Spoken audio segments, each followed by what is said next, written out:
चारों ओर हंसी मजाक हल्की फुल्की बातें चल रही थीं। हल्दी की रस्म शुरू होने ही वाली थी। हर चेहरा मुस्कुराहटों से दमक रहा था। तभी अचानक खन खन खन चूड़ियों की मीठी आवाज एक बार फिर हवा में तैर गई। और इस बार जैसे हवा में एक नई गंध घुल गई हो। सबकी नजरें ठिठक गईं।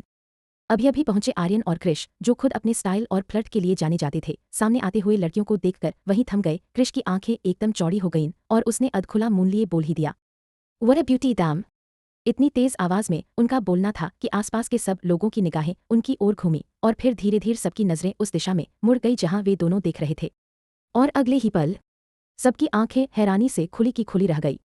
जहां वो खड़ी थी वहीं से एक जलती हुई लो आ रही थी, पर आग नहीं, रोशनी थी। वो थी शनाया। सारे माहौल की रौनक को एक झटके में चुराकर शनाया कपूर जैसे किसी पुराने जमाने की रॉयल रानी की तरह सीढ़ियों से उतर रही थी। शनाया, जिसने कभी पारंपरिक कपड़े पसंद नहीं किए थे, जो हमेशा अपने ब्लैक आउटफिट्स में ही रहती थी, आज पीले रंग के बेहद खूबसूरत और अनोखे शरारा में थी। उस शरारा का डिजाइन इतना अनोखा था कि उसकी हथेली से लेकर उसकी कॉलरबोन तक हर चीज चमक रही थी। कॉलरबोन पर बीच में बनी ब्लैक बटरफ्लाई टैटू उसकी खूबसूरती को और भी कातिलाना बना रही थी। उसका खुला लहराता बाल उसकी कमर तक गिर रहा था। चेहरे पर बस हल्का मेकअप, लेकिन उसकी आंखों में बसा काजल और होंठों की गुलाबी लिपस्टिक, सब कुछ ऐसा लग रहा था जैसे कोई फिल्मी सीन जीवंत हो उठा हो। उसकी सुंदरता इतनी नायाब थी कि आज चांद भी शर्मा जाए। इतनी कशिश, इतनी रॉयल आभा कि वहां खड़े लड़के ही नहीं, लड़कियां भी दंग रह गईं। कोई ईर्ष्या से नहीं, हैरानी से। जैसे किसी ने सोचा भी नहीं था कि शनाया इतनी दिल चुरा लेने वाली लग सकती है। इसी भीड़ में खड़ा था रामजी, जो अपने बिजनेस पार्टनर्स के साथ चर्चा में डूबे हुए थे। जैसे ही उनकी नजर उस दिशा में गई, उनकी आंखों में नमी उतर आई। उनके होठों से एक धीमी सी फुसफुसाहट निकली, सीधा। और यही नाम हवा में तैर गया। शायद किसी ने नहीं सुना सिवाय एक शख्स के, हर्षित ओबेरॉय। उसने एक पल को रामजी को देखा, फिर उनकी नजरों का पीछा करते हुए उधर देखा। और फिर उसकी निगाहों में वही बेचैनी भर गई जो किसी को पहचानने और समझने में लगती है। और अब सिद्धार्थ ओबेरॉय, जो आज तक हर महफिल का बादशाह बनकर खड़ा होता था, आज पहली बार खामोश था, ठहरा हुआ था, खोया हुआ था। वही शनाया, जो अभी अभी गार्डन में आई थी, आज खुद को किसी अजनबी की तरह महसूस कर रही थी। वो लड़की जो हमेशा काले कपड़े पहनती थी, आज जब पहली बार किसी सूट में बाहर निकली तो जैसे पूरी दुनिया ठहर गई थी। हर नजर उसी पर थी, लेकिन शनाया खुद भी हैरान थी। उसे खुद पर ही यकीन नहीं हो रहा था। वो जो हमेशा खुद को अंधेरे में रखती थी, आज जैसे रोशनी ने उसे छू लिया हो। वो सबको अजीब निगाहों से देख रही थी और लोग भी उसे देख देख कर सवाल कर रहे थे, क्या ये वही शनाया है। तभी राम जी बिना किसी परवाह के सीधे शनाया के पास चले आए। उन्होंने उसके बालों को प्यार से सहलाया और बोले, आज मेरी बच्ची ठीक वैसी ही लग रही है जैसे जवानी में तुम्हारी माँ दिखती थी। शनाया हल्की सी मुस्कुराई, लेकिन आंखों में हल्की नमी थी। पर डैड, मैं ठीक लग रही हूं ना? राम जी ने उसे गहराई से देखा और भावुक होते हुए बोले, तुम आज सिर्फ ठीक नहीं, बेहद खूबसूरत लग रही हो। तभी उनके बगल से एक आवाज आई, खूबसूरत क्यों ना हो, आखिर हमारी बेटी है जो। शनाया ने चौंक कर देखा। उनकी माँ सीता जी एक सुंदर बनारसी साड़ी में, गले में मल्होत्रा परिवार का वो खानदानी हार पहने हुए किसी रानी से कम नहीं लग रही थी। सीता जी की आंखों में आंसू थे। उन्होंने अपनी आंख से काजल निकाला और शनाया के कान के पीछे एक काला टीका लगा दिया। आज मेरी बेटी चांद का टुकड़ा लग रही है। राम जी मुस्कुराते हुए बोले, और लगे भी क्यों ना, आखिर राम मल्होत्रा का खून है इसमें। सीता जी उन्हें ऐसे देखती हैं जैसे पागलपन की सीमा पार कर गए हों, और शनाया तो हंस ही पड़ती है, ऐसी हंसी जो शायद पूरे महल में कभी नहीं गूंजी थी। वो हंसी जिसमें सच्चा सुख था, नरमी थी, मासूमियत थी। पूरा हॉल जैसे उसकी हंसी से सन्नाटे में डूब गया। वहीं दूसरी ओर सीता जी, जहां कुछ अमीर समाज की महिलाओं के साथ खड़ी थीं, वहां कानाफूसी शुरू हो चुकी थी। ये लड़की कौन है जो मल्होत्रा परिवार के इतने करीब है? एक औरत बोली, अरे यही तो वो है जिसके आगे पीछे दोनों बेटे घूमते हैं, पता नहीं कौन सी जादूगरनी है। तीसरे बोले, कहीं ये मल्होत्रा परिवार की होने वाली बहू तो नहीं, लगती भी किसी रॉयल क्वीन से कम नहीं है। इसके सामने तो कई सुंदर लड़कियां भी फीकी पड़ जाएंगी। एक बोली, काश ये मेरी बहू बन जाती। इन्हीं बातों को सुन रही थी हर्षिता ओबेरॉय, जिनका चेहरा तुरंत सख्त हो गया। उन्हें ये बात बिल्कुल पसंद नहीं आई कि कोई शनाया को उनकी बहू बनने लायक कहे। भले ही उनके बेटे को शनाया पसंद थी, लेकिन वो खुद शनाया को कभी अपनी बहू नहीं मान सकती थी। लेकिन कहीं न कहीं उनके दिल में भी ये बात थी, शनाया जैसी बहू हर घर की किस्मत होती है। इधर शनाया अपने माता पिता से बातें कर रही थी, तभी उसकी नज़र एक कोने में बैठे अपने दादू मिस्टर कपूर पर पड़ी। वो उनके पास बढ़ ही रही थी कि रास्ता रोक लिया कुछ औरतों ने। बेटी, क्या तुम सिंगल हो? तुम्हारा कोई बॉयफ्रेंड है? तुम हमारे बेटे से शादी करोगी? बहुत हैंडसम है वो। शनाया की आंखें फटी की फटी रह गई। उसके लिए ये किसी बम धमाके से कम नहीं था। जो लड़की आमतौर पर चाकू गोलियों की बात करती हो, वो ऐसे सवालों का जवाब कैसे दे? वो सोचने लगी, अब इन औरतों को यहाँ से कैसे भगाऊं। तभी पीछे से राम जी का गुस्से से भरा स्वर गूंजा। क्या इन सबकी हिम्मत कैसे हुई? ये मेरी बेटी है, राम मल्होत्रा की क्वीन, इसकी शादी किसी आम राजकुमार से नहीं, किसी राजा से होगी। राम जी गुस्से में थरथरा रहे थे। सीता जी ने उन्हें शांत करते हुए कहा, शांत हो जाइए, इन्हें नहीं पता कि शानाया मल्होत्रा परिवार की बेटी है, तभी ऐसा बोल रही है। वहीं दूर खड़ी रूही, जो अब तक चुप थी, अब मुस्कराते हुए बोली, अब मजा आएगा, ये काली नागिन जो हमेशा सब पर रौब जमाती है, अब खुद कैसे निकलेगी इस हालत से। पास खड़ी अदिति ने उसके सिर पर चपत मारते हुए कहा, शुक्र मना यहाँ इतने लोग हैं, वरना अब तक शानाया इन औरतों को गायब करवा देती, साथ पुश्ते भी न ढूंढ पाए। पास खड़े युवराज, करण, अदिति और रेवा सब जोर से हंस पड़े। उधर शानाया अभी भी उलझी हुई थी कि इन औरतों से कैसे निपटा जाए, तभी किसी ने उसके कंधे पर हाथ रखा। उसने पलटकर देखा, रुद्र था उसका भाई। रुद्र ने उसके नाक को हल्के से खींचते हुए कहा, सुपरस्टार रुद्र यहाँ है, अब क्या फिक्र। शानाया उसकी बात पर खिलखिलाकर हंस दी। और सामने खड़ी औरतें, जो अब तक सवाल कर रही थी, जब उन्होंने देखा कि शानाया के साथ खुद रुद्र खड़ा है, तो समझ गई कि उनके बेटों का कोई चांस नहीं। इसी के साथ ध्रुव और कबीर भी शानाया के अगल बगल खड़े हो गए, और वो औरतें शर्मिंदा होकर वहां से भाग खड़ी हुई। रुद्र, ध्रुव और कबीर तीनों हंसते हुए बोले, कीन का बॉडीगार्ड्स हमेशा तैयार है। वहीं दूर खड़ी नताशा उन चारों को एक साथ शानाया के साथ हंसते देख रही थी, और उसकी आंखों में जलन का रंग उतर आया। खून खोल उठा था उसका। इधर शानदार बनारसी सूट में सजी शान्या हल्के कदमों से मिस्टर आंके कपो की ओर बढ़ती है, चारों तरफ बातें, नजरें, अफवाहें, लेकिन शान्या के लिए उस पल सब कुछ थम गया था। वो जाकर धीरे से उनके पास बैठती है। मिस्टर कपो उसके चेहरे को गौर से देखते हैं, फिर अपने कांपते हुए हाथों से उसके माथे को प्यार से सहलाते हैं और धीमे से पूछते हैं, कैसी हो मेरी बच्ची। शान्या की आंखों में एक अजीब सा सुनापन था, एक पुराना जख्म जो अब तक रिश्ता था। वो बिना कोई एक्सप्रेशन दिए बस हल्के से कहती है, आपको यहाँ आने किसने कहा दादू। एक ये शब्द सख्त थे, लेकिन उनके पीछे छुपा दर्द सिर्फ कपूर साहब ही समझ सकते थे। वो हल्का सा मुस्कुराते हुए मुंह बनाते हैं और बोलते हैं, हर बार तो डांटती हो मुझे, अगर आज हमारा पोता। उनकी आवाज़ अटक जाती है। रेयांश, उस नाम के साथ ही उनकी आंख से एक आंसू टपकता है।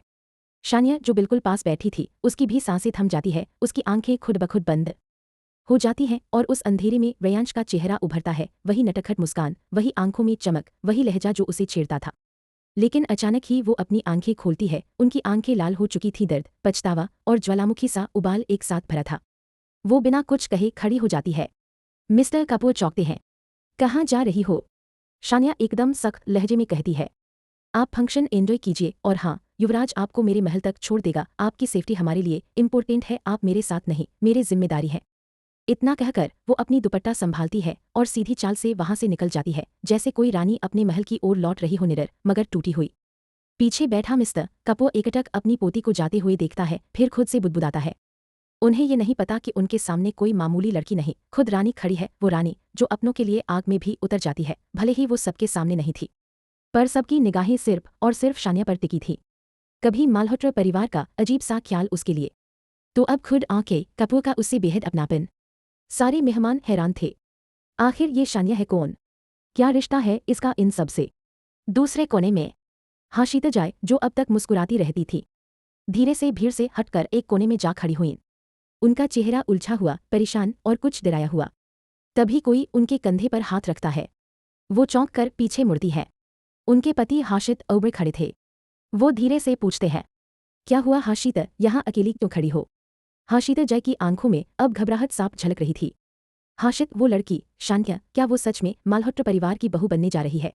हाशिद कुछ देर चुप रहते हैं, फिर कहते हैं, तुम ऐसा क्यों कह रही हो, और हमें क्या लेना देना उससे? हाशिदा जाय एक गहरी सांस लेकर कहती है, तुम जानते हो हाशिद, अगर सिद्धार्थ ने उसे पसंद कर लिया तो वो पूरी दुनिया से लड़ जाएगा। वो किसी को पास नहीं आने देगा शान्या के, चाहे कुछ भी हो जाए। मैंने अभी अभी सुना है कि माल्होत्रा परिवार में अफवाहें उड़ रही हैं कि शान्या को उनकी बहू माना जा सकता है। फिर आंके कपूर का इस तरह उसके साथ अपनापन, वो लड़की कोई मामूली नहीं लगती। हाशिद ओबरे अब गंभीर हो चुके थे। हाशिदा जाय अपनी बात जारी रखती है, और तुमने देखा ना, जो माल्होत्रा सन्स कभी किसी के सामने कुछ नहीं कहता, वो आज सबके सामने शान्या के लिए ढाल बनकर खड़ा था। मैं नहीं जानती वो लड़की कौन है, पर इतना तय है, अगर हमारे बेटे ने उसे चुना है तो उस लड़की में कुछ खास जरूर है। हर्षिता चिंता से धीमे स्वर में, हर्षित, क्या सच में वो लड़की, वो शानाया, मल्होत्रा परिवार की बहू बनने जा रही है? हर्षित कुछ पल चुप रहते हैं, फिर अपनी पत्नी की आंखों में देखते हुए गंभीरता से कहते हैं, हर्षिता, हर्षिता, तुम जानती हो ना हमारा बेटा कौन है? वो सिद्धार्थ ओबेरॉय है, पत्थर सा दिल, आग सी आंखें। मगर अगर आज उसी सिद्धार्थ के दिल में किसी ने जगह बनाई है, जिसके लिए दुनिया डरती है और जिसे किसी की परवाह नहीं, तो सोचो उस लड़की में कुछ तो खास होगा, कुछ तो ऐसा होगा जो किसी ने कभी नहीं देखा। हर्षिता कुछ कहने ही वाली होती है कि हर्षित अपनी बात और गहराई से कहते हैं। हर्षित दृढ़ता से। और एक बात हमेशा याद रखना, जो नीति कायनात और किस्मत में लिखा होता है वो होकर ही रहता है। अगर शनाया सिद्धार्थ की किस्मत है, उसकी नीति है, तो फिर कुछ भी हो जाए, वो एक दिन शनाया सिद्धार्थ ओबेरॉय ही बनेगी। हर्षिता थोड़ा हिचकिचा कर कहती है। पर हर्षित ए मायरा, वो तो सिद्धार्थ की मंगेतर है। हर्षित अब गहरे स्वर में, आंखों में सख्ती और आवाज में चेतावनी लिए बोलते हैं। मंगनी कोई रिश्ते की गारंटी नहीं होती हर्षिता। क्या तुमने कभी अपने बेटे को किसी से जुड़ते देखा है? कभी किसी की परवाह करते देखा है? वो तो खुद को भी किसी के पास नहीं आने देता था। मगर अगर आज उसके दिल में कोई बस गया है, थोड़ा रुकते हैं फिर ठहराव के साथ बोलते हैं, तो वो उसे कभी जाने नहीं देगा। ना ए मायरा, ना ये मल्होत्रा परिवार से, ना ये दुनिया, जो भी उनके बीच आएगा उसे मेरा बेटा इस दुनिया से गायब कर देगा। एक पल का सन्नाटा, हर्षिता की सांसें थम सी जाती है और हर्षित की आंखों में बस एक ही नाम चमकता है, शनाया। ये महज मोहब्बत नहीं है, ये सिद्धार्थ ओबेरॉय का जुनून है।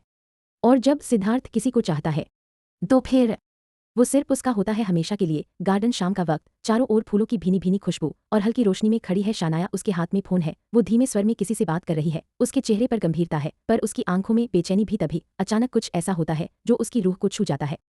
वॉइस ओवर धीमे सुर में, कभी कभी कुछ एहसास कहकर नहीं, छू कर जागते हैं।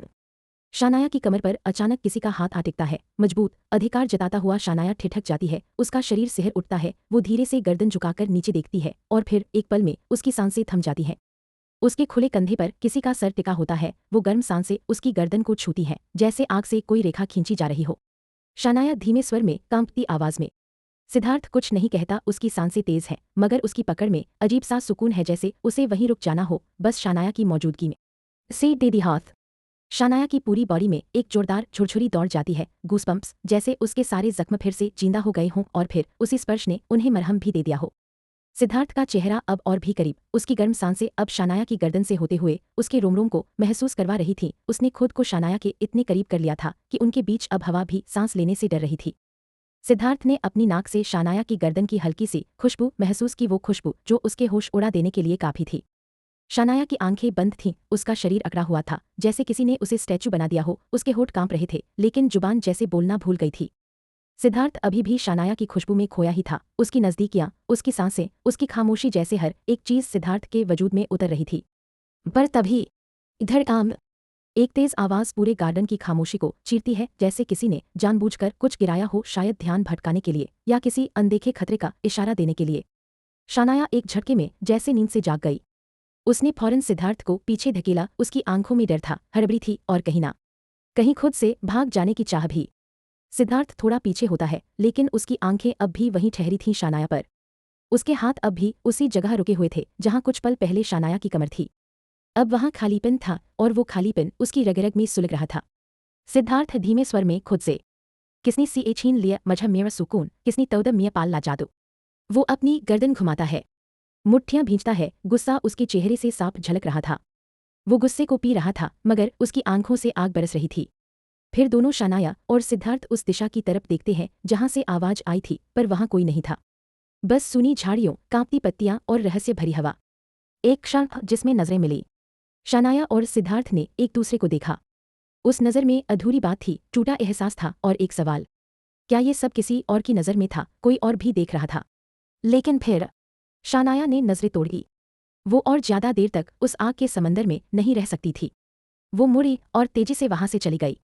सिद्धार्थ वहीं खड़ा रहा, अकेला, गुस्से से जलता हुआ। उसकी आंखों में अब सिर्फ दो बातें थी। एक, किसने टोका हमें? दो, अब कोई कितना भी छुपे मैं उसे ढूंढ निकालूंगा। और शानाया, वो अब मुझसे दूर नहीं जा सकती। धीरे धीरे हल्दी का फंक्शन पूरे शानो शौकत के साथ चल रहा था। हर कोई बारी बारी से कृति और राहुल को हल्दी लगा रहा था। हंसी, मस्ती और रिश्तों की मिठास से महफिल जगमगा रही थी। घर में चारों तरफ पीले रंग की रौनक थी, लेकिन कुछ निगाहें अब भी बस एक नाम पर टिक कर रह जाती थीं, शानाया। कभी कपूर साहब की शांत सी नजरें, तो कभी सिद्धार्थ की तीखी पर गहरी आंखें, जैसे हर कोई उसे पढ़ने की कोशिश कर रहा था, वो कौन है? शाम ढलने लगी थी और अब घर में मीठा संगीत गूंज रहा था क्योंकि 1 घंटे बाद मेहंदी का फंक्शन शुरू होना था। सभी यंगस्टर्स अब फर्स्ट फ्लोर पर एकत्र हो चुके थे। कोई कपड़े चूज कर रहा था, कोई फोटो क्लिक करवा रहा था, कोई हंसी ठिठोली में खोया था। लेकिन उसी शोर के बीच कोई था जो चुप था और कोई था जो नजरें गड़ाए उस चुप्पी को पढ़ रहा था। शानाया एक कोने में खड़ी थी खामोश, लेकिन उसके आसपास की हवा बेचैन थी। सिद्धार्थ वहीं सीढ़ियों के पास खड़ा था। वो सबकी बातों में शामिल तो था, लेकिन उसकी नजरें बार बार शानाया पर टिक जा रही थी, जैसे हर भाव हर पल उसकी नज़र में कैद हो रहा हो। और फिर एकदम से एक फोन की स्क्रीन लाइट जलती है। शानाया का फोन। वो चुपचाप उसे उठाती है और धीमे कदमों से एक शांत जगह की ओर बढ़ जाती है, बालकनी की ओर। उसी महफिल के एक कोने में कबीर, आकांक्षा, सिद्धार्थ, युवराज और करण खड़े होकर आपस में कुछ हल्की फुल्की बातें कर रहे थे। पर उन बातों से ज्यादा कुछ और ही चीजें ध्यान खींच रही थीं। आकांक्षा की नजरें बार बार भटक कर एक दिशा में जा रही थी, जहां अनायरा, रेवा और रूही तीनों हंस हंस कर इठलाकर ईशान, रक्षित, रुद्र और ऋषभ के साथ बातें कर रही थी। युवराज और आकांक्षा दोनों के चेहरे पर एक सी जलन थी। वो जलन जो खामोश होती है पर अंदर ही अंदर पूरे वजूद को जला देती है। आकांक्षा की आंखों में एक तीखी चुभन थी। कितनी आसानी से ये तीनों लड़कियां सबका ध्यान खींच लेती हैं और हम तो बस कोने में खड़े तमाशा देख रहे हैं। युवराज का जबड़ा हल्का सा कैसा हुआ था। वो अनायरा की हर मुस्कान को, हर ठहाके को नजरअंदाज करने की कोशिश कर रहा था, पर नजरें वहीं अटकी थीं। और कबीर ने ये सब भांप लिया था, पर उसकी मुस्कान थी एक देखता हूं अब तो क्या करता है वाली। करण तो बस हल्का सा मुस्कुराया और बोला, looks like the fireworks are about to begin and not the mehndi ones. पर अफसोस, युवराज, आकांक्षा और कबीर उस वक्त कुछ नहीं कर सकते थे, क्योंकि पूरे फंक्शन के सामने उनका इमोशन दिखाना उनकी कमजोरी उजागर करना होता। पर उनके चेहरों पर जो हल्की जलन, वो बर्फ के पीछे छिपी आग थी, जो किसी भी वक्त फूट सकती थी। दूसरी ओर रक्षित, ईशान, रुद्र और ऋषभ का ग्रुप पूरी महफिल का अटेंशन खींच रहा था। ईशान और रुद्र तो वैसे भी सोशल मीडिया सेंसेशन थे, उनके फैंस की लाइन हर पार्टी में लगती थी। और आज अनाया, रेवा, रूही, अदिति, परी और मन्नत तो जैसे बस उन्हीं पर फिदा थी। हंसी ठिठोली, चुलबुले सवाल और कभी कभी फ्लर्टी शायरी। ये महफिल एक रील से कम नहीं लग रही थी। और फिर ऋषभ, उसकी डिंपल वाली स्माइल और वो सादगी, हर लड़की का दिल ऐसे चुराता जा रहा था जैसे उसने प्रैक्टिस कर रखी हो। लेकिन वहीं एक कोने में श्रेया, जो इन सबसे अलग बैठी थी, सबको उस नज़र से देख रही थी जैसे पागलों की बारात हो, और वो इकलौती होशमंद इंसान। रुद्र, जो शायद सबका सबसे चंचल और चार्मिंग लड़का था, हर कुछ मिनटों में चुपचाप श्रेया की तरफ देखकर आंख मार देता, जैसे कोई गुप्त साजिश चल रही हो सिर्फ उनके बीच। श्रेया का चेहरा एकदम तमतमा जाता, आंखें बड़ी, सांस तेज और बीपी हाई। वो ना चाह कर भी मुस्कान रही थी, पर दिल में तूफान चल रहा था। उसी वक्त सिद्धार्थ ओबेरॉय बालकनी की रेलिंग से टिककर एकटक शानाया को देख रहा था, जो गार्डन के एक कोने में किसी से फोन पर बात कर रही थी। शानाया के होठों पर हल्की मुस्कान थी, और वो अपना फोन इतनी नज़दीक ले आई थी कि उसके होंठ फोन को छू रहे थे। लाउड म्यूजिक की वजह से वो हर बात फोन के बेहद करीब होकर कह रही थी। सिद्धार्थ की आंखों में एक अलग ही आग थी। वो उस फोन से जल रहा था। कौन है वो जिससे इतनी कोमलता से बात कर रही है? किसे मिल रही है वो मुस्कान जो शायद कभी मेरी नहीं थी? साथ में आर्ट। वो अपनी गहरी आंखों से उसे पी रहा था, मानो अगर एक और पल देख लिया तो दिल फट जाएगा। तभी अचानक उसके सामने कोई आ खड़ा होता है। सिद्धार्थ का चेहरा सख्त हो जाता है। वो सामने देखता है अमायरा, उसकी मंगेतर। अमायरा, चेहरे पर बनावटी मुस्कान पर आंखों में गुस्सा और तकलीफ साफ झलक रही थी। वो बहुत प्यारे लहजे में पूछती है, सिद्धार्थ, क्या तुम आज शाम की मेहंदी सेरेमनी में मेरे साथ डांस करोगे? सिद्धार्थ बिना पलक झपकाए उसे घूरता है, ठंडी बेरहम आंखों से। फिर बर्फीले लहजे में कहता है, अमायरा, क्या तुम्हें वाकई ये लगता है कि सिद्धार्थ ओबेरॉय किसी के साथ डांस करेगा? उसका लहजा जैसे किसी की आत्मा को तोड़ने के लिए काफी था। अमायरा की आंखों में एक पल में आंसू भर जाते हैं। वो कांपती आवाज में कहती है, पर सिद्धार्थ, मैं तुम्हारी मंगेतर हूं, तुम्हारा ये बर्ताव मेरे साथ इतना बेरहम कैसे हो सकता है? सिद्धार्थ कुछ कहने ही वाला होता है, तभी शानाया, किसी लड़की की तेज चीख गूंजती है फिजा में। धड़ाम, एक बहुत तेज छज्जा गिरने की आवाज आती है। भीड़ में से कोई चिल्लाता है, शानाया। सारे लोग चौंक कर उस दिशा की ओर दौड़ते हैं। हर कोई जैसे पत्थर का बुत बन गया था। कबीर, ध्रुव, रुद्र, श्रेया, अनाया, सबके चेहरे पर एक ही भाव था, झटका, सदमा, अविश्वास।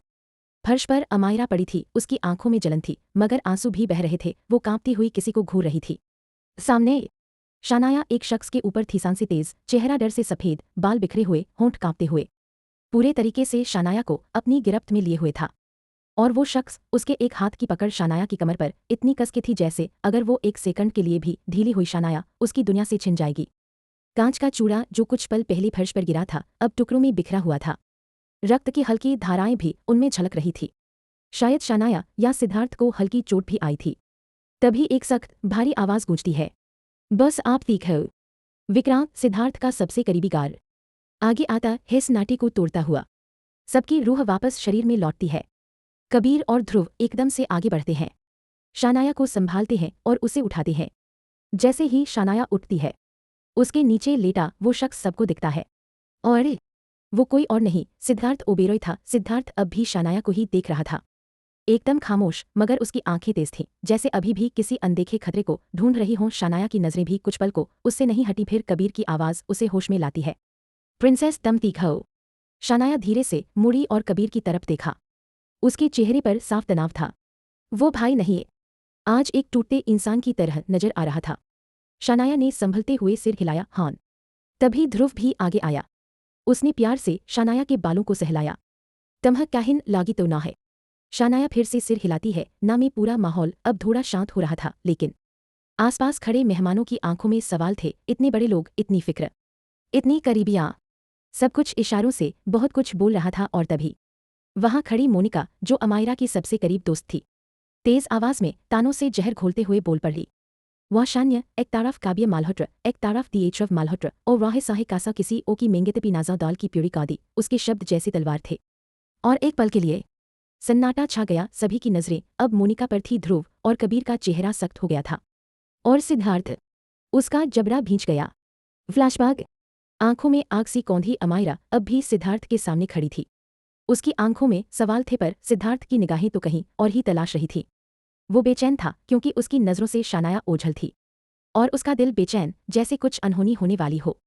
तभी सिद्धार्थ की नज़र ऊपर उठी और वो देखा, जिसे देख उसका खून भी ठंडा पड़ गया। एक भारी झूमर जो राजमहल की तरह सजे हुए हॉल की छत से झूल रहा था, धीरे धीरे हिलता हुआ अब गिरने के कगार पर था। और ठीक नीचे शानाया, जो फोन पर बात करती हुई बेपरवाह सी खड़ी थी।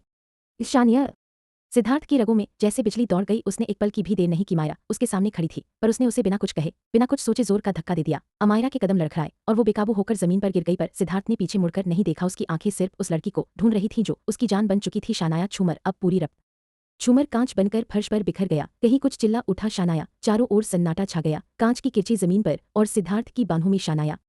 उसने उसे इस तरह सीने से लगा रखा था जैसे अगर अब भी कोई टुकड़ा गिरा तो उसे लगे, पर शानाया को नहीं। वहीं दूसरी ओर अमायरा, जो अभी फर्श पर बैठी थी, उसने सब कुछ अपनी आंखों से देखा। उस धक्का, वो गिरना और फिर सिद्धार्थ का भागकर शानाया को बचाना। उसके दिल में जैसे किसी ने खंजर घोंप दिया हो। उसकी आंखें अब पानी से नहीं, आग से भरी थी। उसने मुझे गिराया पर उठाया शानाया को। उसके चेहरे की मासूमियत अब गायब थी। अब वहां थी सिर्फ धोखे की जलती हुई राख। ऊंची एड़ी की टकटक के साथ वो झुककर अमायरा को खड़ा करती है और फिर सीधा नजरों में शानाया को घूरती है। उसकी निगाहों में जहर था और जुबान पर आग। वैसे कितनों को अपने ये हुस्न बेचकर बचाया है तूने। महिरा की आवाज में तानों की धार थी। भीड़ में सन्नाटा छा गया। ध्रुव, रुद्र, अनाया, सबकी आंखें फटी की फटी रह गईं। शानाया की आंखों में आंसू नहीं थे, बस ताज। उसकी आंखें लाल थी, चेहरे पर गुस्सा और दर्द दोनों साथ थे। इनफ माहिर, एक शब्द और कहा ना तो जुबान कींच लंगा। पूरा हॉल सन्न। जैसे ही महिरा के गाल पर थप्पड़ पड़ा, उसके चेहरे की लालिमा अब गाल की जलन से नहीं, उसकी आंखों में उठते तूफान से थी। तभी भीड़ में से मोनिका गुस्से से आगे बढ़ती है। उसके चेहरे पर गुस्से की लहर और आवाज में चुनौती थी। काबिया, तुम महिरा पे हाथ कैसे उठा सकते हो? वो बाई साहब के सामने वो चीखी। महिरा अब पूरी तरह पागलपन की कगार पर थी। उसकी आंखों में आंसू नहीं थे, बस आग थी और अपमान का जहर। काबिया, उसने जोर से कहा, बागपन सी आज तक टिरीन मुझसे ऊंची आवाज में भी बात नहीं की और आज एक कल की आई लड़की के लिए तुमने मुझे थप्पड़ मार दिया, इंसल्ट किया सबके सामने। उसकी आवाज कांप रही थी, गुस्से से, दर्द से और टूटी हुई उम्मीदों से। काव्य के चेहरे पर अब भी गुस्से की लकीरें थी। वो एक कदम आगे बढ़ता है, शायद कुछ कहने या फिर कुछ और, लेकिन तभी एक नर्म मगर मजबूत हाथ उसकी कलाई थाम लेता है।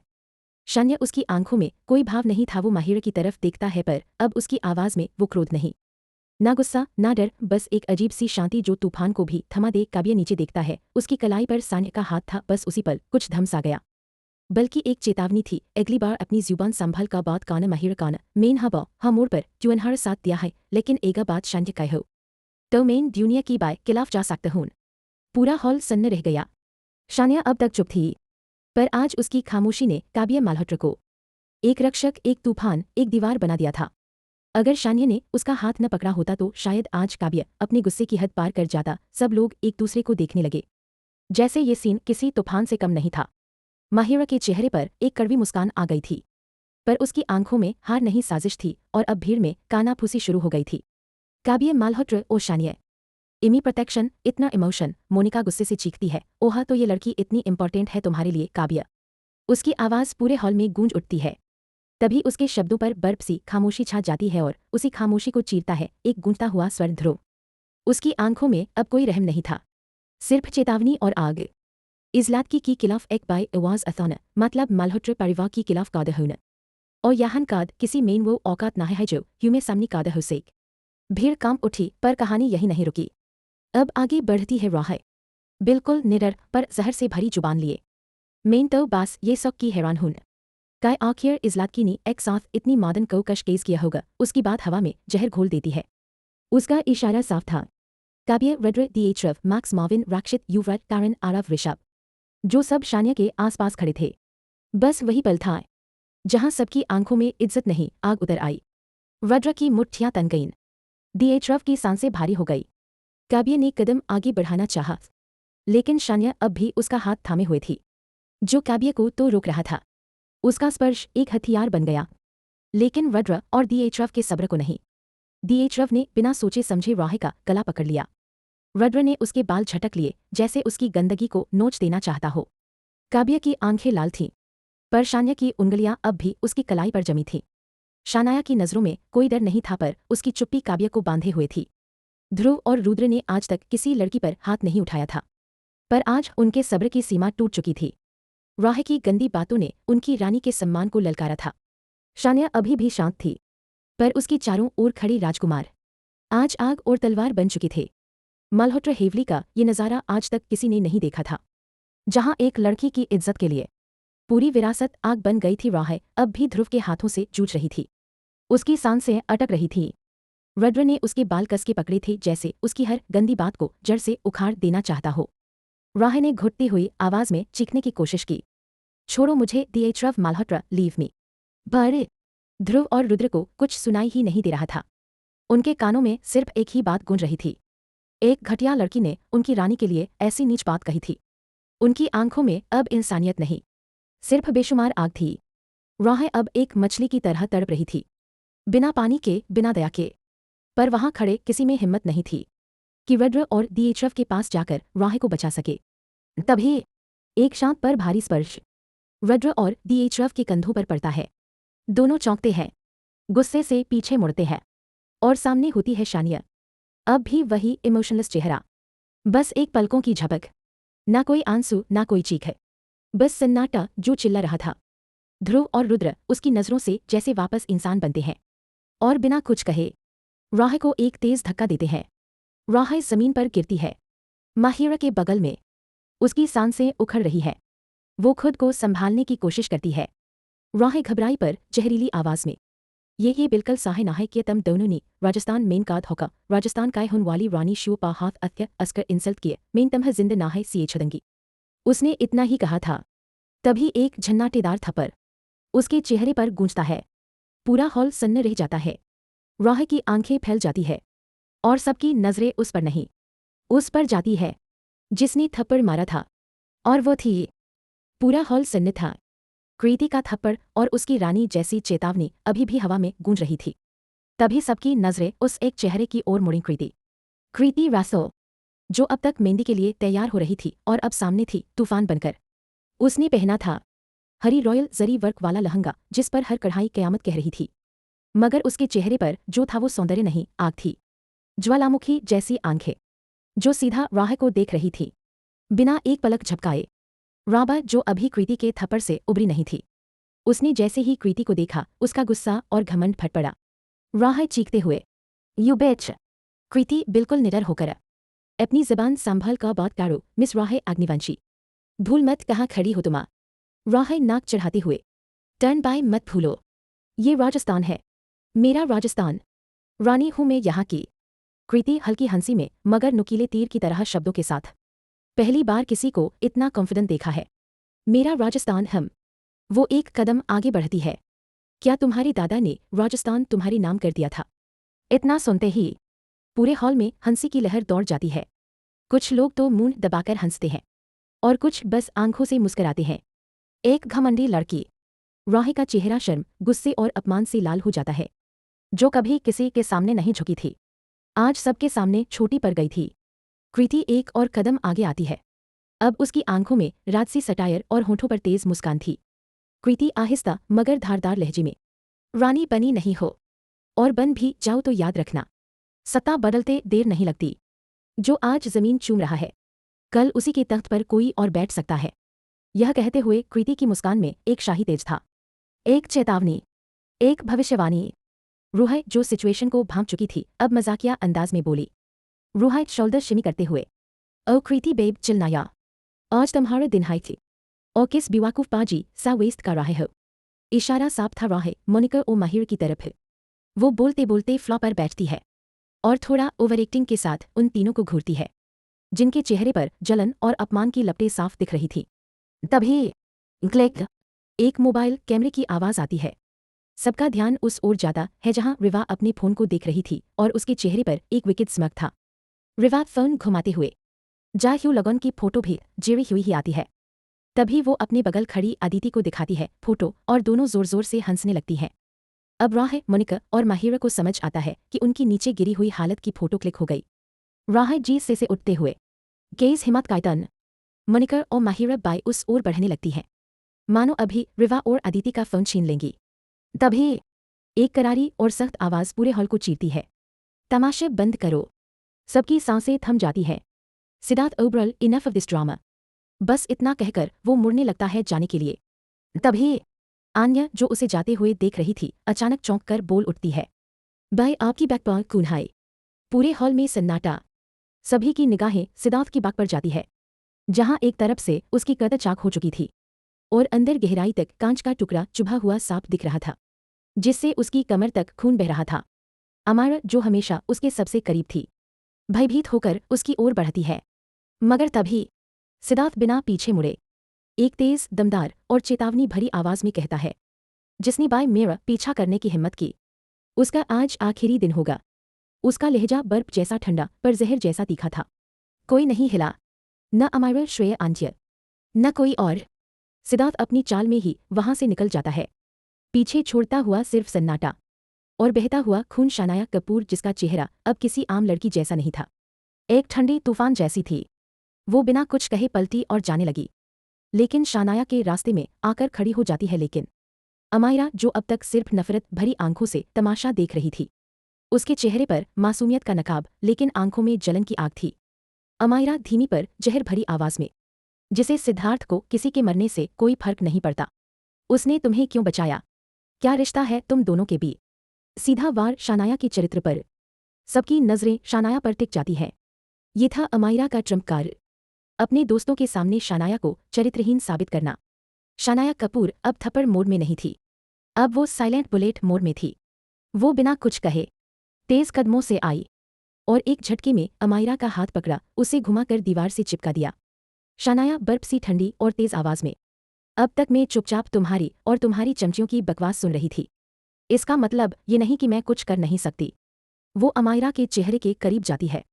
और रही बात मिस्टर ओबेरॉय की, तो क्या मैंने तुम्हारे सोकाल्ड मंगेतर से आकर कहा था कि मेरी मदद करो? एक और झटका अमायरा को पीछे धकेल देती है। नहीं ना, तो ये बकवास जाकर अपने मंगेतर से पूछना। शानाया बिना पीछे देखे निकल जाती है। अमायरा संतुलन खो देती है और सीधे अपनी चमचियों मोनिका, राही और महिरा के पास जाकर गिरती है। कमरे का माहौल सन्नाटे में डूब जाता है, लेकिन उसके कदम पीछे सबकी हंसी छोड़ जाते हैं। सब लोग, स्टाफ, कजिन्स, गेस्ट जहरीली हंसी से उन चारों को घूरते हुए हंसते हैं। मोनिका, महिरा और राही एक दूसरे को सहारा देकर अपनी टूटी हुई इज्जत के साथ बाहर निकल जाती है। अमायरा कंपती आंखों से, गुस्से और अपमान के मेल से बिना किसी की मदद लिए उठती है और दूसरी दिशा में चली जाती है, कसम खाकर बदला लेने के लिए। कट टू है शानाया का कमरा। दरवाजे के सामने खड़ी है शानाया, हाथ दरवाजे के हैंडल पर, लेकिन नजरें दरवाजे की लकड़ी की लकीरों पर टिकी हैं, जैसे उस लकड़ी में किसी का चेहरा छिपा हो। कुछ देर वो दरवाजे को घूरती रहती है, फिर बिना कुछ सोचे अंदर चली जाती है। ग्लेग, दरवाजा लॉक। तनाव का स्तर ऊंचा। कमरे में सन्नाटा। ढाक। अचानक एक फ्लावर वॉज उड़ता है और जोर से दरवाजे से टकराता है। और एक भड़कती आवाज। एक जाना पहचाना तीखा खतरनाक मर्दाना स्वर। Get lost. जहां कुछ देर पहले थप्पड़ों और तानों की गूंज थी, अब वहां मीठी सी हंसी की लहर चलती है, लेकिन सिर्फ चंद सेकंडों के लिए। अमायरा और उसका गिरा पड़ा गिरोह जैसे ही हॉल से बाहर जाता है, पीछे मौजूद सभी मेहमानों की हंसी तेज हो जाती है, बेकाबू ठहाके और कुछ तो ताली भी बजा देते हैं। धीरे धीरे बाकी मेहमान नीचे चले जाते हैं, क्योंकि कुछ ही देर में मेहंदी फंक्शन शुरू होने वाला है। जो लोग अब तक हंस रहे थे, उनके चेहरे की हंसी एकदम गायब हो जाती है। रिवा आंखों में बर्फ सी आग के साथ, तुम लोगों ने मुझे रोका क्यों? मैं अभी के अभी किसी को मौत के घाट उतार देती। रूही आगे आकर गुस्से में। पागल हो क्या? वो लोग हमारे शान्या की इज्जत उछाल रहे थे और तुम लोग हमें ही रोक रहे थे। युवराज शांत, लेकिन गहराई से शांत हो रूही। शानाया ने जब कुछ नहीं कहा तो मतलब ये कि वो नहीं चाहती थी कि हम कुछ कहें।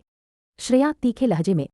वो अगर चुप थी तो इसका मतलब ये मत समझो कि वो कमजोर है। अरब सिर झटकते हुए।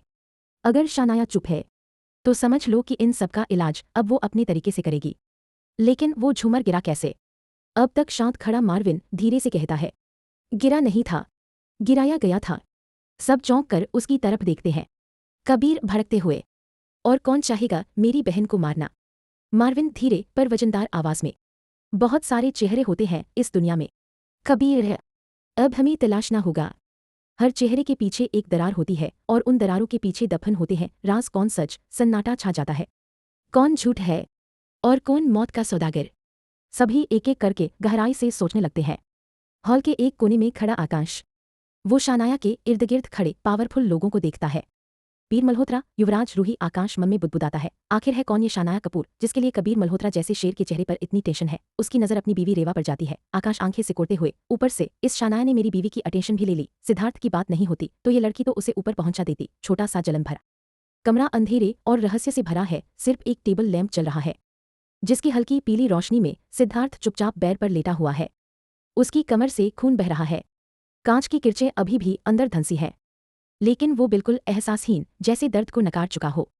शानाया अंदर आती है बिना कुछ बोले। वो सीधे उसके पास आती है, बेड के किनारे खड़ी हो जाती है। सिद्धार्थ, जो अभी तक आंखें मूंदे हुए था, जो सिर्फ शानाया की होती है, उसका शरीर अकस्मात शांत हो जाता है। वो फिर से बेड पर सीधा लेटा रह जाता है। जैसे ही चीखने के लिए मुंह खोलने ही वाला होता है, उसकी नाक में एक जानी पहचानी खुशबू समा जाती है। वही खुशबू। बिना हिले बिना बोले शानाया ध्यान से उसकी पीठ की ओर देखती है, जहां कांच की किरचें गहरे धंसी हुई है और खून धीरे धीरे रिस रहा है। वो चारों ओर नजर दौड़ाती है। उसकी नजर जाकर टिकती है फर्स्ट एड बॉक्स पर। अधीमे स्थिर मूवमेंट में वो बॉक्स उठाकर बेड पर बैठ जाती है, बिल्कुल पास।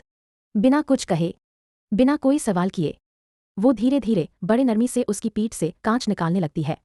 हर कांच के टुकड़े के साथ सिद्धार्थ की सांसें तेज होती है, लेकिन वो अब भी कुछ नहीं बोलता। न दर्द की शिकायत, न कोई नजर मिलाना। शानाया की आंखें गीली हैं पर उसकी उंगलियां कांपती नहीं। ये कोई इलाज नहीं, ये कोई माफी नहीं। ये सिर्फ दो टूटे दिलों की खामोश चीख है, जो अब आवाज नहीं करती है, बस चुभती है। शानाया धीरे से डेटॉल में भीगा कॉटन सिद्धार्थ की पीठ पर रखती है। सिर्फ एक स्पर्श और सिद्धार्थ तड़पकर सीधा बैठ जाता है।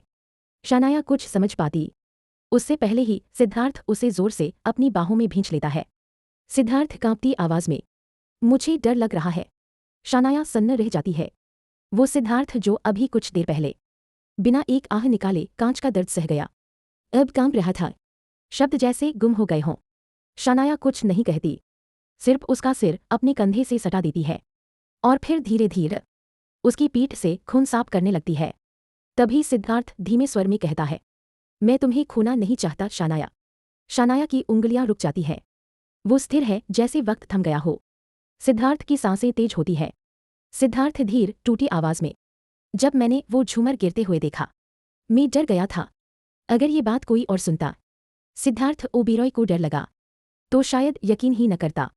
सिद्धार्थ आगे कहता है, मुझे नहीं पता क्यों, पर तुम मेरा जुनून हो, मेरा पागलपन, मेरी। वो रुकता है फिर देखता है शानाया की आंखों में। तुम मेरी मोहब्बत हो, मेरी शानाया, मेरी जिंदगी। शानाया पत्थर बन चुकी है। क्या सच में सिद्धार्थ ओबेरॉय ने अपनी मोहब्बत कबूल की थी? वो कुछ बोल नहीं पाती, सिर्फ देखती रह जाती है। सिद्धार्थ आगे झुककर फुसफुसाता है, अगर तुम मुझे किसी मकसद के लिए इस्तेमाल करना चाहती हो तो मैं तैयार हूं। मैं तुम्हारा पपेट भी बन जाऊंगा।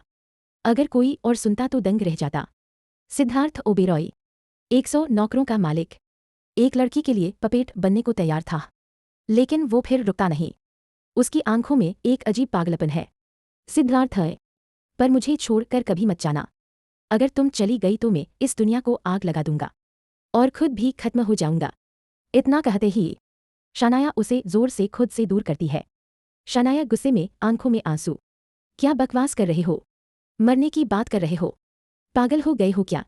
सिद्धार्थ बस उसे देखता रहता है। और फिर I love you Shania. Siddharth धड़कते दिल से एकटक और बिना मौका दिए वो धीरे से अपने होंठ उसके होंठों पर रख देता है। दरवाजा धम से बंद होता है। एमीरा कमरे में घुसते ही गिलास, मिरर, फूलदान सब तोड़ देती है। उसकी आंखों में पागलपन झलकता है। एमीरा गुस्से में चिल्लाते हुए, नहीं शनाया, तुम्हें मरना होगा, मैं तुम्हें जिंदा नहीं छोड़ूंगी। तुमने एमीरा खन्ना की चीज को छूने की हिम्मत की।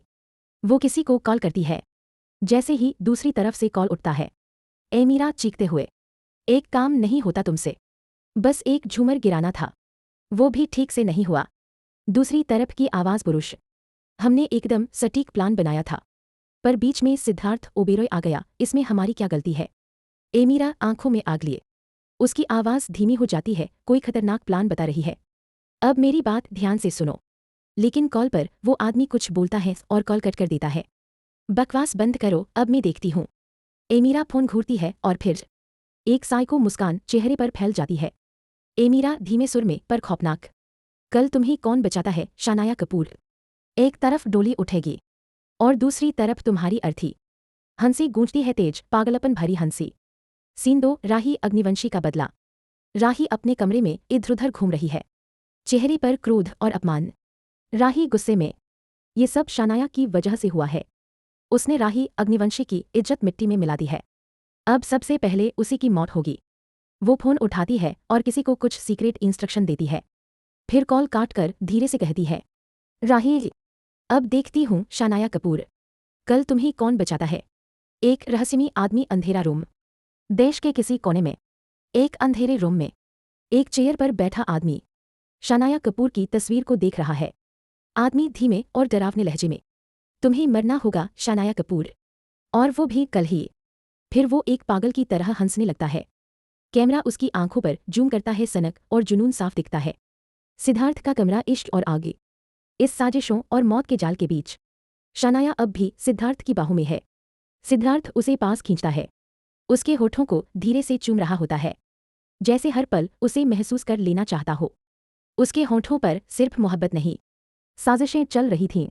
मौत करीब थी, पर इस वक्त बल्कि एक जुनून, एक डर और एक वादा भी था। दो दिल सिर्फ एक दूजे में खोए थे। शानाया को अचानक सांस लेने में तकलीफ होने लगती है। सिद्धार्थ उसका चेहरा महसूस करता है और धीरे से खुद को अलग करता है, लेकिन उससे दूर नहीं जाता। वो एक मासूम बच्चे की तरह शानाया के पास ही उसकी कंधे पर सर रखकर बैठ जाता है। उसकी आंखें बंद होती है, जैसे दुनिया से धक्कर सिर्फ शानाया की बाहों में सुकून चाहता हो। शानाया अब तक कुछ नहीं बोली थी जब से वो कमरे में आई थी, सिर्फ सिद्धार्थ की हरकतें देख रही थी। हर पल एक शौक, एक नया पहलू। वो एक गहरी सांस लेती है, जैसे अब कुछ कहना चाहती हो, पर तभी सिद्धार्थ बहुत मासूमियत से कहता है, सिद्धार्थ धीरे से, नींद भरी आवाज में, मुझे नींद लग रही है, मुझे सुला दो। इतना कहकर वो शानाया की बात सुने बिना ही उसे पकड़कर बेड पर लेट जाता है और फिर उसका चेहरा शानाया के गले में छुपा देता है, जैसे उसकी पूरी दुनिया बस यही है, उसके गले की गर्माहट में, उस धड़कन की नरमी में। उस शानाया स्तब्ध है, नजरें झुकी हैं, वो अब भी कुछ नहीं कहती, पर उसका हाथ खुद ब खुद सिद्धार्थ की बालों पर चला जाता है, धीरे धीरे उसे सहलाने लगती है, जैसे वो भी इस पल को रोक लेना चाहती हो। बाहर तूफान है, अंदर साजिशें हैं, लेकिन इस एक कमरे में एक टूटी हुई रूह को पहली बार चैन मिल रहा है। अंधेरे कमरे में जैसे ही रिवा दाखिल होती है, वो लाइट ऑन करने की हिम्मत भी नहीं करती, थकी हुई सी सीधे वॉशरूम चली जाती है। करीब 20 मिनट बाद जब वो नहाकर निकलती है, उसने एक सफेद साटन बाथरोब पहन रखा होता है। ठंडी हवा और नमी से उसकी स्किन चमक रही होती है और वो सीधा थक कर बेड पर गिर जाती है। जैसे ही वो लेटती है, उसका हाथ एक सख्त चीज से टकराता है। रिवा गुस्से में बड़बड़ाती, रिवा की बच्ची, तूने तो कहा था बेड खाली है, अब ये कौन सा पत्थर बीच में रख दिया। वो बार बार उस चीज को छू रही थी, थोड़ा थोड़ा प्रेस कर रही थी, तभी अचानक एक हाथ उसके हाथ को थाम लेता है। रिवा जोर से बिल्लाती है और हड़बड़ाकर खड़ी हो जाती है, जल्दी से लाइट ऑन करती है। और जैसे ही उसकी नज़र बेड पर जाती है वो सन्न रह जाती है। बेड पर आकांश मैर लेटा होता है, शर्टलेस, चेहरे पर एक रीडिंग ग्लासेस और हाथ में एक लेदरबाउंड बुक। कमरे की हल्की रोशनी में उसकी शार्प जॉलाइन, टर्न चेस्ट और परफेक्ट एब्स बिल्कुल किसी ग्रीक गॉड जैसे चमक रहे थे। रिवा की आंखें फैली रह जाती हैं, उसका मुंह खुला का खुला रह जाता है। रिवा मन में बुदबुदाती, गोह रिवा, तू अभी अभी जिस चीज को प्रेस कर रही थी वो एब्स थे। वो एक झटके से पीछे हटती है, चेहरा जलता हुआ महसूस करती है, मानो पूरी लाज शर्म उसी पल हवा हो गई हो। आकांश धीर से चश्मा उतारता है, हल्की मुस्कान उसके होठों पर फैल जाती है। आकांश टीजिंग टोन में, दज अच्छा, मुझे लगा किसी थेरेपिस्ट की हाथ लाग गए हो। रिवा शॉक्ड एम्बैरेस्ड गसर, तम ये कमरे में क्या कर रहे हो? बिना बोले बेड पे क्यों लेटे हो? आकांश कामली किताब बंद करता हुआ, ये रूम मेरा है स्वीटहार्ट, तुम गलती से आ गई हो शायद, या फिर किस्मत से। आकांश अपनी किताब बंद करता है, धीरे धीरे रिवा की तरफ बढ़ता है। उसकी चाल में एक अजीब कॉन्फिडेंस था, जैसे उसे पता हो कि उसका प्रभाव क्या कर रहा है। रिवा उसकी हर हरकत देख रही होती है, दिल जोर जोर से धड़कने लगता है। वो मन ही मन बुदबुदाती है, रिवा मन में, ओ गॉड रिवा संभल जाए, ये तेरे आप से ज्यादा डेंजरस है। ना है सिड्यूस नहीं होना, कंट्रोल गर्ल कंट्रोल। लेकिन आकांश रुकता नहीं, वो बिल्कुल रिवा के करीब आ जाता है, इतना कि उसकी गर्म सांसें रिवा की गर्दन पर महसूस होने लगती हैं। आकांश धीर से रिवा के कान के पास, लगता है तुम मेरी प्रेजेंस डिस्टर्ब कर रहे हैं। रिवा आवाज हल्की कांपती हुई, मुझे कुछ ना हो रहा, तुम हट जाओ।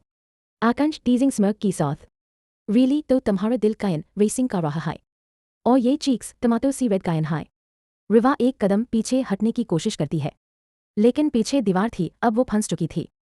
आकांश अपने दोनों हाथ दीवार पर टिका देता है, रिवा के दोनों ओर अब वो पूरी तरह ट्रैप्ड थी। रिवा मन में जोर से, बस रिवा अब ना है, तू लोए बान वाली है। ये ग्रीक गॉड तेरा फोकस बिगाड़ रहा है। लेकिन उसकी आंखें धोखा दे रही थी, उसका चेहरा साफ कह रहा था। वो बिल्कुल डिस्टर्ब हो चुकी थी।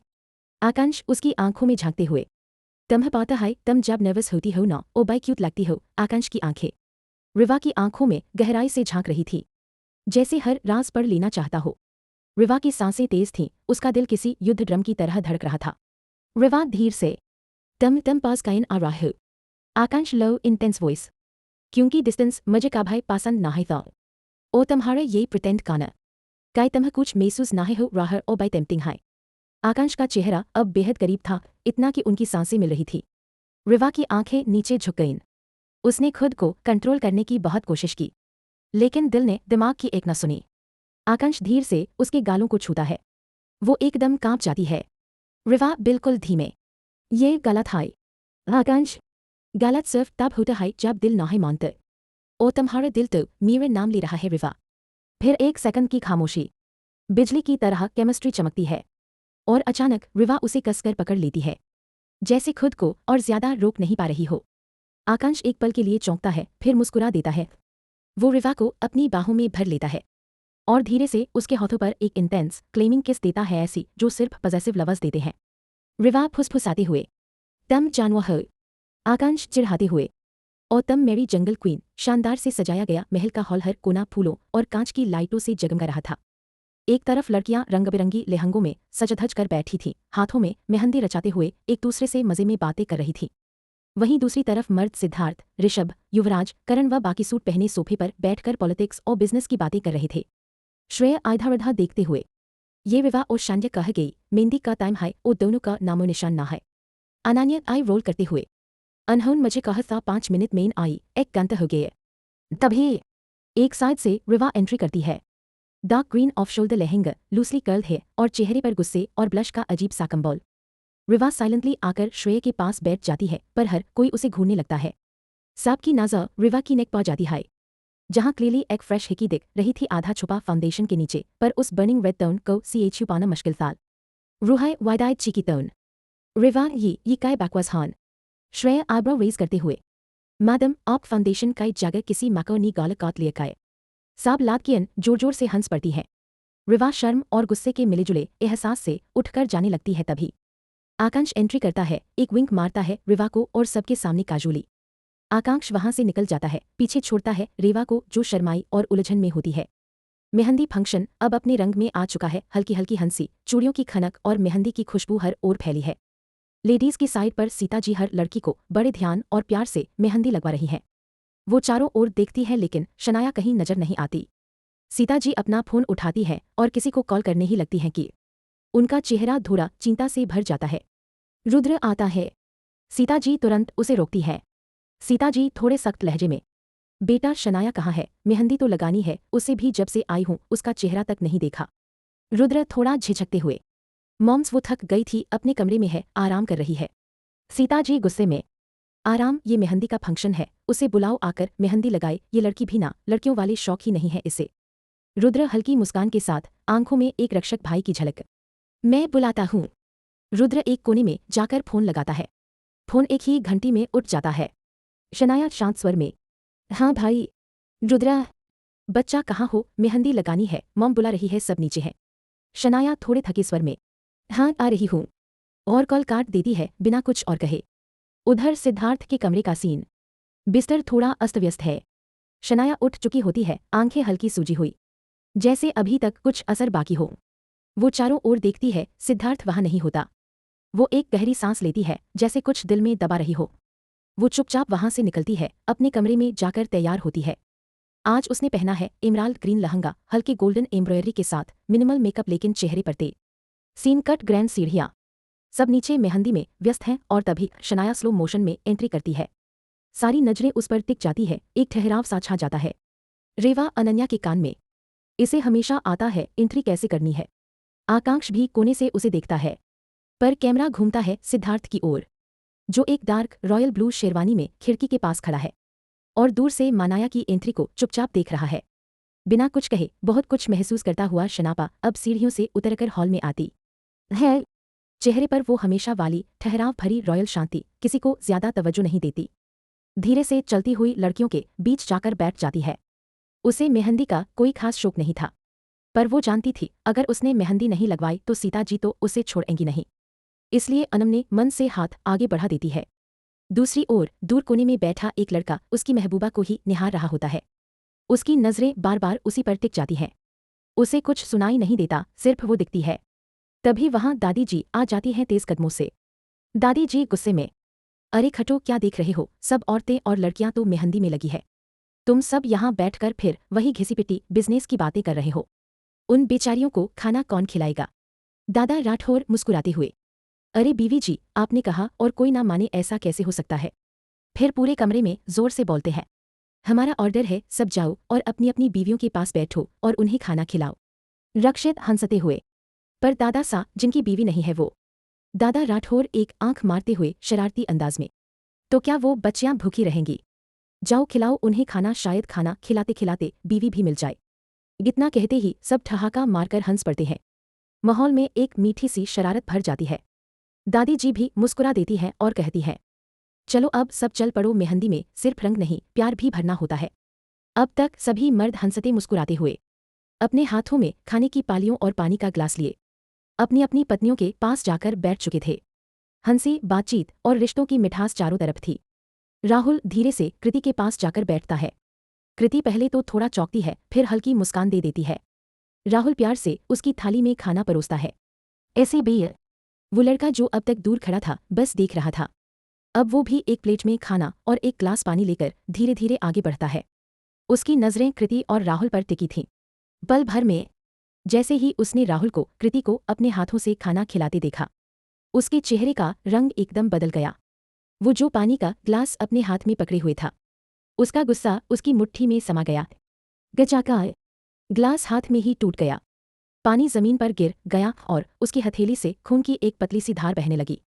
साथ खड़े लोग चौंक गए, पर उसकी आंखें अब भी कृति पर ही जमी थी। 16 साक्ष ने जैसे ही कृति को घूरा और वहां से निकला, उसके कदम तेज थे और दिल की धड़कनें उससे भी तेज। मगर किसी को खबर तक न हुई कि कहीं कुछ टूटा है। ना दिल की आवाज, ना टूटे कांच की। हॉल में माहौल अब भी उत्सव से भरा था, पर हर कोना एक कहानी कह रहा था। राहुल प्यार से कृति को खिला रहा था। आकांश रेवा के सामने झुका अपने हाथों से उसे खाना खिला रहा था, बीच बीच में विंग मारते हुए उसे हंसा रहा था। हर लड़की का कोई न कोई अपना बैठा था सिवाय शानाया के। तभी कबीर हाथ में एक प्लेट लिए धीरे से उसके पास आता है, उसके कंधे पर हाथ रखता है और उसके बालों को हल्के से सहलाता हुआ कहता है, आज मैं अपनी प्यारी बहन को अपने हाथों से खिलाऊंगा। शानाया उसकी ओर देखती है। पहली बार दिन भर के तानों और अकेलेपन के बाद उसके चेहरे पर सच्ची मुस्कान आती है। वो नजरें झुकाकर कबीर को खाना खिलाने देती है। उन दोनों के बीच वो रिश्ता फिर से गहराता है। बिना कुछ कहे वहीं दूर अब तक चुप बैठा सिद्धार्थ, जिसे ना किसी से मतलब था ना किसी की बातों से दिलचस्पी, अचानक उसकी नज़र एक नन्ही सी परछाई पर जाती है।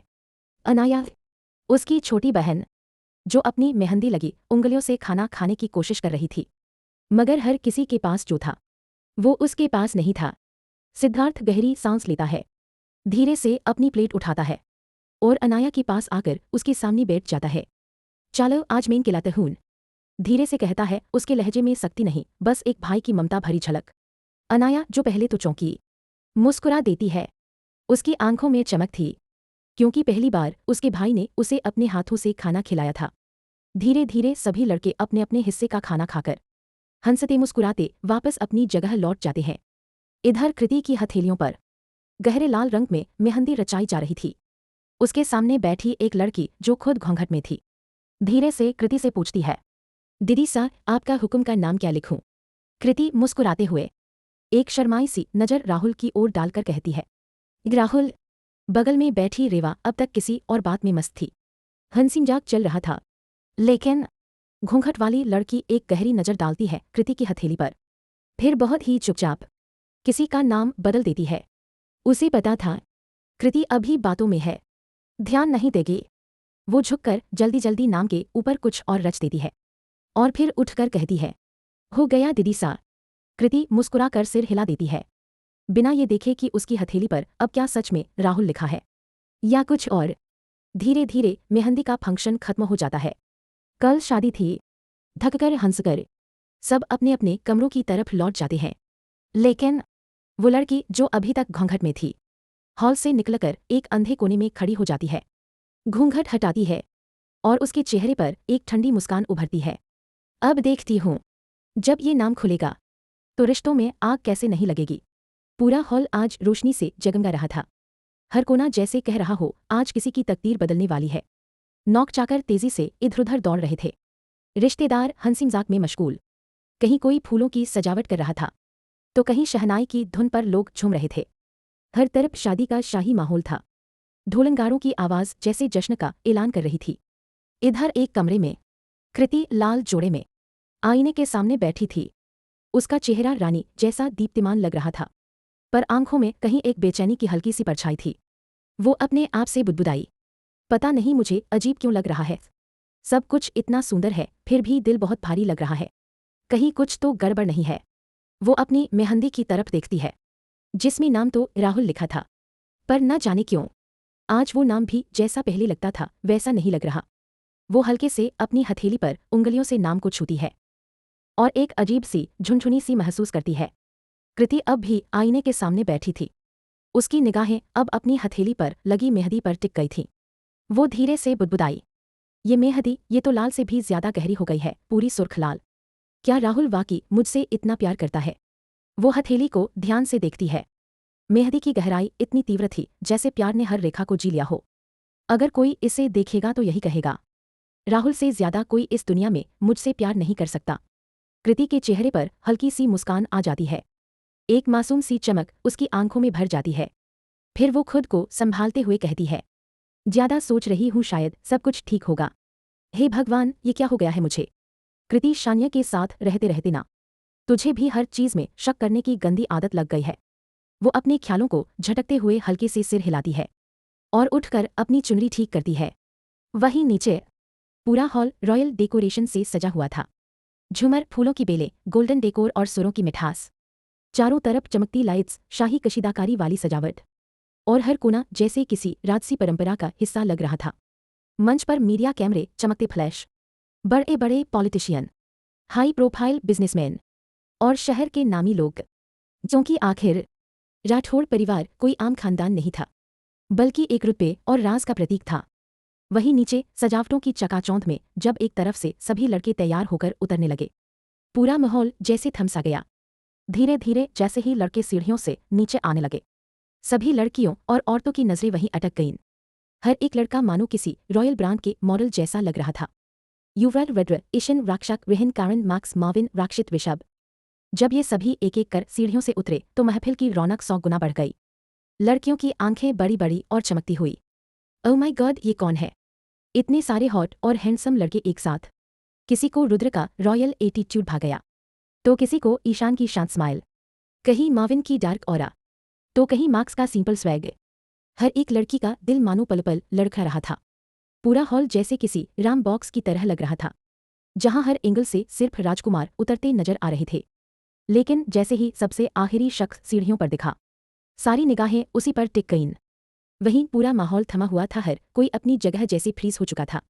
सिद्धार्थ ओबेरॉय, आकाश मेहरा, कबीर मल्होत्रा, सबकी नजरें बस एक ही दिशा में थीं, जहां से 3 शख्स एक साथ सीढ़ियों से नीचे उतर रहे थे।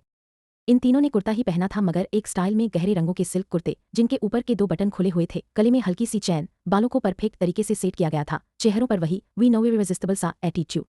उनकी चाल ठहराव से भरी हुई थी, मगर दिलों को हिला देने वाली।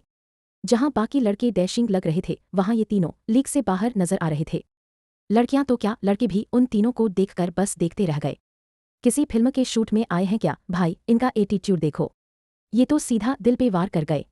एक लड़की की सांसें रुक गई, दूसरी की साड़ी फिसलते फिसलते बची, और किसी लड़के ने तो अपने बगल वाले को कह ही दिया, भाई इन तीनों के सामने खड़ा होना मतलब हार मान लेना।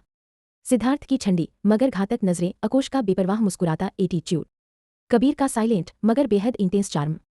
तीनों ने कोई कोशिश नहीं की, फिर भी पूरी भीड़ उनके आगे झुक सी गई थी। वो तीनों सिद्धार्थ ओबेरॉय, आकाश मेहरा और कबीर मल्होत्रा, बिना किसी मुस्कान, बिना किसी दिलचस्पी के, एक ठंडी नजरों से पूरे माहौल को देख रहे थे।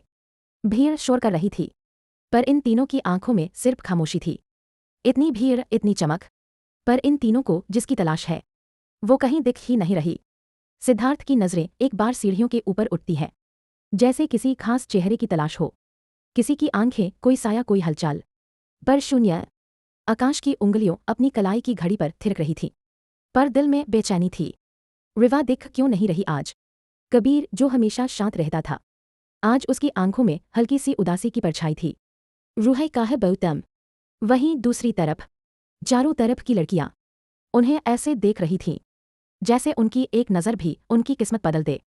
पैसों के बादशाह, लुक्स के किंग्स और दिल के डॉन तीनों, ये तो किसी रॉयल फैंटेसी की प्रिंस लाग रहा हैं। काश एक नाजा मुझे देख लें, एक सेल्फी मिल जाए तो इंस्टा पी 10 के लाइक्स पाकर। तभी धम्म धम्म धम्म, बाहर से जोरदार ढोल की आवाज आने लगी। बारात आ गई, किसी ने अंदर से चिल्लाया। पूरे महल में गूंज उठी। मिस्टर और मिसेस राथो तुरंत आगे बढ़े, सिंघल परिवार का स्वागत करने।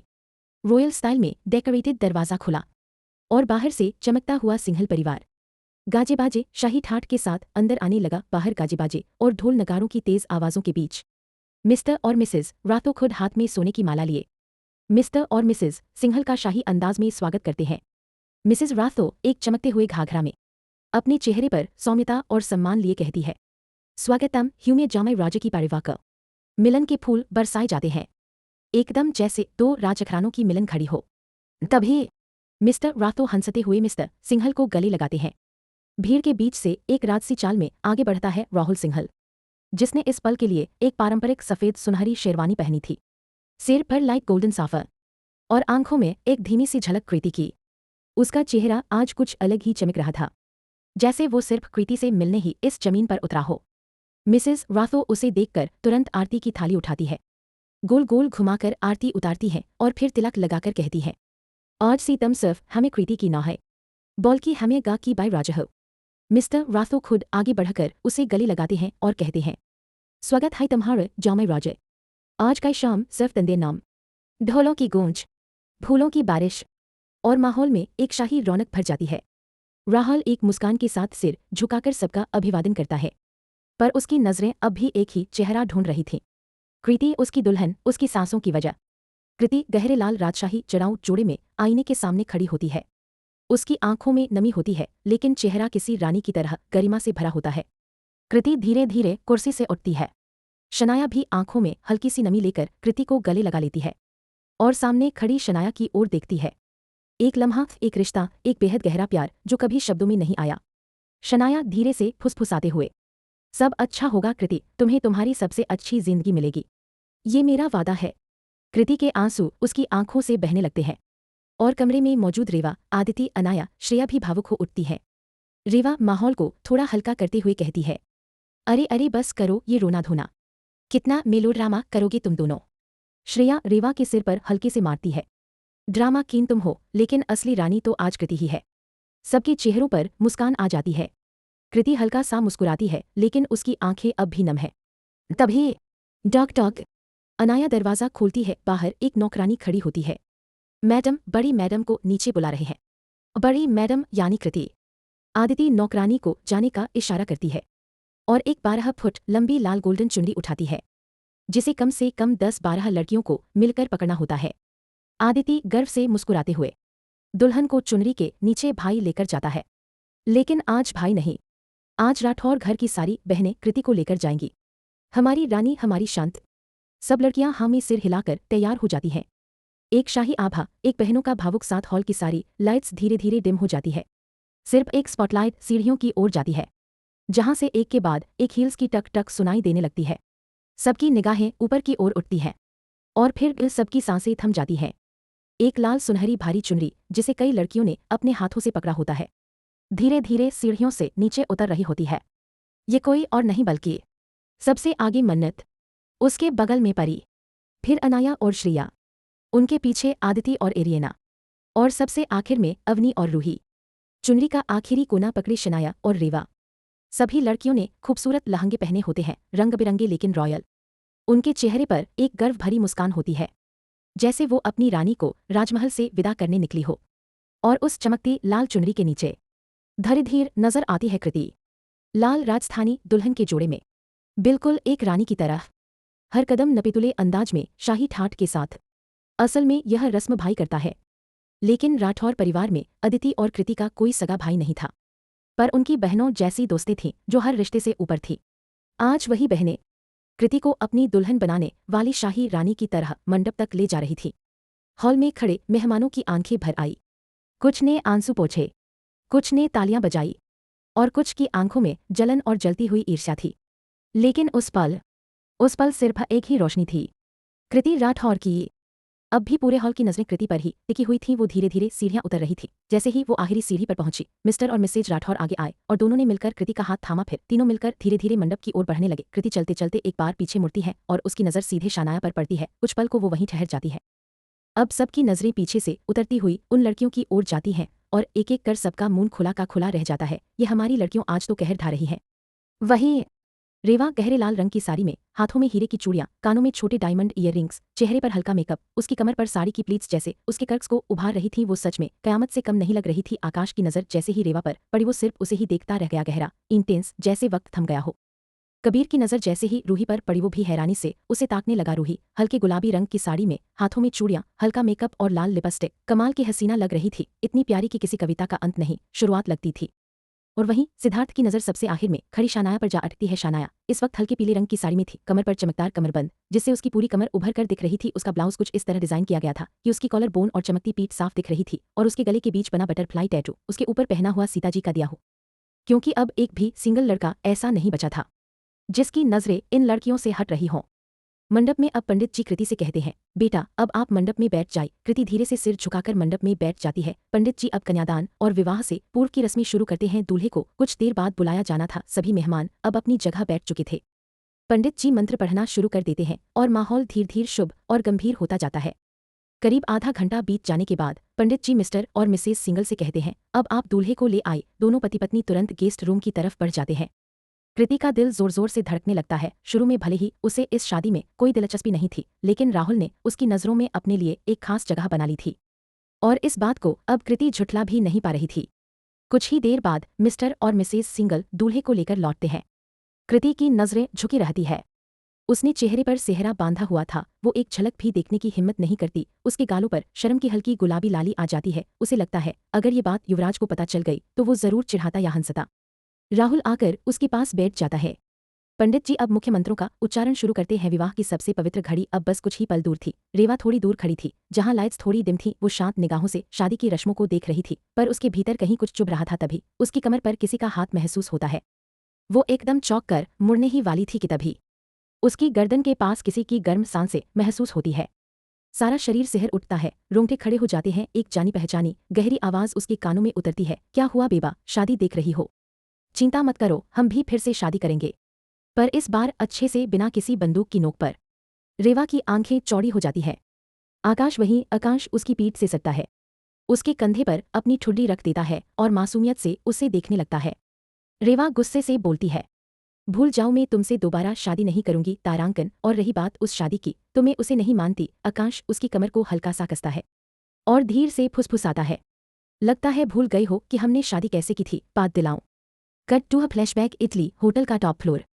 एक लड़की पूरी तरह नशे में लड़खड़ाते कदमों से कॉरिडोर में चल रही थी। वो बड़बड़ा रही थी, साला रिवा रिवा करता है, अब उठने लायक नहीं रहेगा। रात का समय था, लड़की की आंखों में गुस्सा और दिमाग में नशा था। वॉशरूम के दरवाजे पर कोई खड़ा था, कोश। वो बिना देखे एक कमरे में घुस जाती है।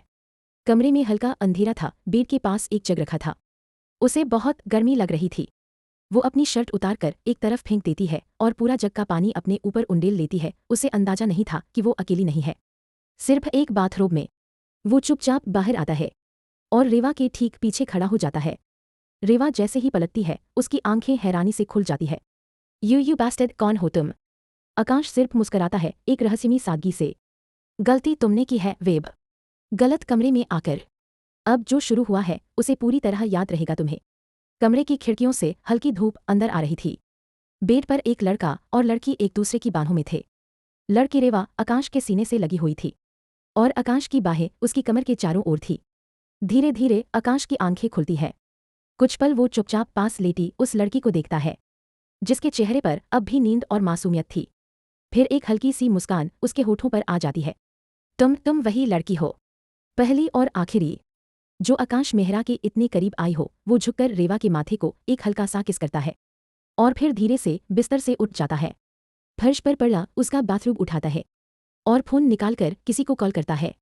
गंभीर और ठंडी आवाज में बोलता है, पता करो कल रात मुझे ड्रग्स किसने दिए, और जो लड़की इस वक्त मेरे कमरे में है उसकी पूरी डिटेल चाहिए, नाम, बैकग्राउंड, सब कुछ। वो अब सिर्फ एक लड़की नहीं है। दूसरी तरफ उसका असिस्टेंट समीर हक्का बक्का रह जाता है। वो बनने वाली है मिसेस आकाश मेहरा। वो मन ही मन बड़बड़ाता है, हे भगवान, अब ये शैतान भी किसी की किस्मत बन गया, जिसने इस राक्षस का दिल जीत लिया। उसके लिए दुआ करनी पड़ेगी। उधर आकाश बिना किसी और शब्द के कॉल कट करता है और वॉशरूम की ओर बढ़ जाता है। Hotel room 70 floor. कुछ देर बाद आकाश वॉशरूम से बाहर आता है, हल्का सा तौलिया बालों पर रगड़ते हुए। जैसे ही उसकी नज़र बिस्तर की ओर जाती है, वह खाली होता है। आकाश की मुट्ठियां कस जाती है, उसकी आंखों में एक खामोश ज्वाला जलने लगती है। उसका जबड़ा तन जाता है। ये कमरा सिर्फ मेरे फिंगरप्रिंट से खुलता है और ये होटल मेरा इलाका है, तो फिर मेरी लिटिल बेब कहाँ जा सकती है? वो तेजी से कमरे के चारों ओर नजर दौड़ाता है और उसकी नज़र ठहरती है बालकनी पर। Scene balcony. उसी वक्त रेवा बालकनी के कोने पर खड़ी होती है। उसकी आंखें नीचे 70वीं मंजिल से देख रही थी। चेहरे पर डर की हल्की परछाई थी, पर शायद गिल्ट उससे भी भारी था। वो एक कदम पीछे लेती है, फिर एक लंबी सांस, और कूदने ही वाली होती है कि किसी का हाथ उसकी कमर को जकड़ लेता है और जोर से उसे अपनी तरफ खींच लेता है। गाहे! रेवा एक झटका खाकर पीछे गिरती है, सीधा उस इंसान की बाहों में। वो देखती है आकाश मेहरा। उसका चेहरा लाल था गुस्से से, आग से। रेवा की सांसें रुक जाती है, मन ही मन बड़बड़ाती है, हे भगवान, रेवा की बच्ची, तूने आकाश मेहरा से वन नाइट स्टैंड किया है, अब तेरा क्या होगा? आकाश उसका जबड़ा पकड़ता है, आंखों में पागलपन और पजेसिव पागलपन लिए। बहुत जल्दी थी मुझसे दूर जाने की, अब देखता हूँ कैसे जाती हो। वो रेवा को जबरदस्ती अपनी ओर खींचता है और अंदर की ओर ले जाने लगता है। रेवा तड़पती है, विरोध करती है, लेकिन उसकी पकड़ पिघलने वाली नहीं थी।